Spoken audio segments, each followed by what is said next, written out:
ምርትና ምርታማነትን በማሳደግ የምግብ ዋስትናን ለማረጋገጥ የህብረት ስራ ማህበራት ድርሻ የላቀ መሆኑ ተገለጸ። በምዕራብ አባያ ወረዳ ቆላሙል አቶ ቀበሌ አርሼ የገበሬዎች ገንዘብ ቁጠባና ብድር መሰረታዊ የህብረት ስራ ማህበር ሁለተኛ የስራ ዘመን 15ኛ መደበኛ ጠቅላላ ጉባኤ ተካሂዷል። ዘገባው የከበደ ካሳይ ነው። ተጨማሪ አለን። በ2001 ዓመተ ምህረት በ62 አባላት በ5 ብር ቁጠባ በ3720 ብር መነሻ ካፒታል ስራ የጀመረው በጋሞ ዞን ምዕራብ አባያ ወረዳ የቆላሙል አቶ ቀበሌ አርሼ የገበሬዎች ገንዘብ ቁጠባና ብድር መሰረታዊ ህብረት ስራ ማህበር የካፒታል መጠኑን 500,000 ብር ማድረሱን የማህበሩ ሰብሳቢ አቶ ደረሰ ዳታ ገልጸዋል። የማህበሩ አባላት አሁን ላይ 230 መድረሳቸውንና የቁጠባ መጠኑንም ወደ 200 ብር ማሳደጋቸውን የገለጹ ሲሆን በቀጣይ የአባላቱን ቁጥር በመጨመርና የቁጠባ መጠኑንም በማሳደግ የተሻለ ደረጃ ለማድረስ እየተንቀሳቀሱ እንደሚገኙ ገልጸዋል። ማህበሩ ከተመሰረተ 15ኛው ዓመቱ እና በ15 ዓመት ሲሆን 62 አባላትን ይዞ በ5 ብር ቁጠባ ነው ወደ ስራ የገባው። ዛሬ ግን ማህበሩ አባላት ወደ 230-40 ገብቷል። ግን ቁጠባውን አሳድጎ 200 ብር አድርጓል። አሁን ማህበሩ የደረሰበት ከግማሽ ሚሊዮን ያላነሰ ካፒታል ትርፍ እያንቀሳቀሰ ነው ያለው። በማህበሩ ልክ የሚመጣው አሁን እስከ 4 ሚሊዮን ወደ 300,000 ብር ድረስ ብድር አግንቶ ለአባላቱ ስርጭት አድርጎ እያከፋፈለ ነው። በምዕራብ አባያ ወረዳ በገንዘብ ብድርና ቁጠባ መሰረታዊ ህብረት ስራ 23 ማህበራት በአርሶ አደሮች ተደራጅተው እየሰሩ እንደሚገኙ የገለጹት የወረዳው ህብረት ስራ ልማት ጽህፈት ቤት ኃላፊ አቶ መለሰ ማጉጆ በሴቶች የተደራጁ 8 የገንዘብ ቁጠባና ብድር መሰረታዊ ህብረት ስራ ማህበራት መኖራቸውን አስረድተዋል።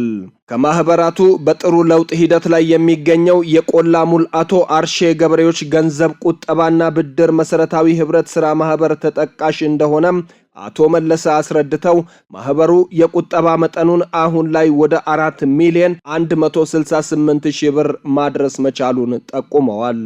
አርሼ ገንዘብ ቁጠባው የብድር ጣሪያው ከ5,000 እስከ ለእያንዳንዱ ሰው 200,000 ብር ድረስ የመበደር አቅም ያለ ማህበር ነው። ከተረጅነት ወደ ምርታማነት በማደግ በሚለው ላይ ለአንድ አባል የተሻሻለ ኑሮ እንዲኖሩ በማድረግ እንደ ወረዳችን የተሻለ ያለ ማህበር ነው። የወረዳው ዋና አስተዳዳሪ አቶ ወርቁ ወልዴ በበኩላቸው እንደነዚህ ያሉ የገንዘብ ቁጠባና ብድር መሰረታዊ ህብረት ስራ ማህበራት መኖራቸው ምርትና ምርታማነትን በማሳደግ የምግብ ዋስትናን ለማረጋገጥ እየተሰራ ያለውን ስራ በማገዝ ረገድ ፋይዳቸው የጎላ መሆኑን ገልጸው አሁን ላይ ማህበሩ የአካባቢውን ህብረተሰብ ተጠቃሚ እያደረገ ይገኛል ብለዋል። ማህበር ስናደራጅ እንግዲህ ለአርሶ አደሩ የፋይናንስ ምንጭ እንደሆነ ይፈልጋል። ከዚህ ማህበር ተጠቃሚ ሆኖ የኢኮኖሚ አቅማቸውን ለማሳደግ የሚሰሩ በርካታ ስራዎችን በራስ አቅም እንዲሰሩ የማድረግ ስራዎች እየተሰሩ ያሉበት ሁኔታ አለ። ይሄን ለማጠናከር እንግዲህ እንደወረዳ ወደ 23 ያክል የህብረት ስራ ማህበራት አሉንና እነዚህ ማህበራት አቅማቸውን ለማሳደግ የቁጠባ ባህላቸውን እንዲያሳድጉ ለማድረግ ሰፊ ስራ እንደኛ ወረዳ እየተሰራ ያለበት ሁኔታዎች አሉና በተሰሩ ስራዎች ለውጦች ኦሬዲ መጥተዋል። ከራሳቸው አልፎ ለሌሎች ማበደር ጭምር እየቻሉ ያሉ ማህበራትን መፍጠር ችለናል። የጋሞ ዞን ህብረት ስራ ልማት ጽህፈት ቤት ኃላፊ ተወካይ አቶ ተስፋዬ ማርቆስ በገንዘብ ቁጠባና ብድር መሰረታዊ ህብረት ስራ ማህበር የተደራጁ በዞን ደረጃ 3 ዩኒየኖች መኖራቸውን ገልጸዋል። ካፒታላቸውም 50 ሚሊዮን መድረሱንና የቁጠባ መጠኑም 138 ሚሊዮን የደረሰ መሆኑን አቶ ተስፋዬ አስረድተዋል።